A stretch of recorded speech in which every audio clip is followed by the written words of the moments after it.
ఏడుపు కూడా ఒక వరమే అంటారు. ముఖ్యంగా ఆడవాళ్ళ విషయంలో ఏడుపు వాళ్ళకి చాలా మేలు చేసిద్దని చెప్పొచ్చు.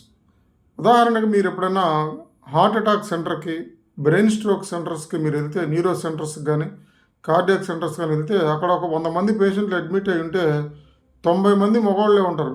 10 మంది ఆడవాళ్ళు ఉంటారు. మరి ఆడవాళ్ళకి గుండె లేదా? ఆడవాళ్ళకి మెదడు లేదా? మరి వాటికి స్ట్రోక్‌లు ఎందుకు రావటం లేదు? మగవాళ్ళలోనే ఎక్కువగా ఎందుకు వస్తున్నాయి? కారణం ఏంటంటే ఎక్కువగా ఈ బ్రెయిన్ స్ట్రోక్‌లు, హార్ట్ స్ట్రోక్‌లు రావడానికి కారణం మానసిక ఒత్తిడి ప్రధానమైన కారణాల్లో ఒకటి. ఆ ప్రధానమైన ఒత్తిడి తగ్గకపోవడానికి కారణం ఏందంటే మగోళ్ళు ఏడవరు. ఆడవాళ్ళు ఏ చిన్న కష్టం వచ్చినా ఏడుస్తారు. ఏడిస్తే ఏమైద్ది? ఆ ఒత్తిడి రిలాక్స్ అయిపోద్ది. మరి పురుషులు ఏం చేస్తున్నారు? "ఒరేయ్! మగోడు అనేవాడు ఏడవకూడదు. ఏందిరా ఆడదేసినట్టు ఏడుస్తున్నావు" అని చిన్నప్పటి నుంచి మగోడు ఏడవకూడదని ఒక సిద్ధాంతాన్ని ప్రతిపాదించారు మన పెద్దోళ్ళు.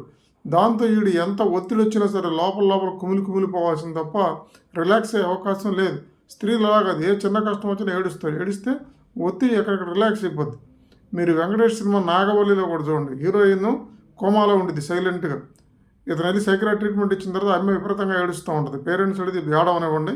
ఏడిస్తే ఆ దుఃఖం అంతా తగ్గిపోయింది. భర్త చనిపోయేటప్పుడు డైరెక్ట్‌గా చూడడం వల్ల అప్పుడు ఏడవలేకపోయిందని చెప్తాడు. ఏడుపు అనేది ఒక గ్రేట్ వరం అని మనం చెప్పొచ్చు.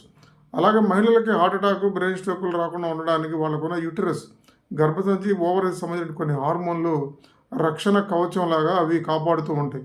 కాబట్టి ఏదైనా చిన్న చిన్న అనారోగ్యాలు వచ్చినా కూడా ఆ యూటరస్‌ని, ఓవరీస్‌ని రిమూవ్ చేయకుండా ఉంచడానికే ప్రయత్నం చేయాలి.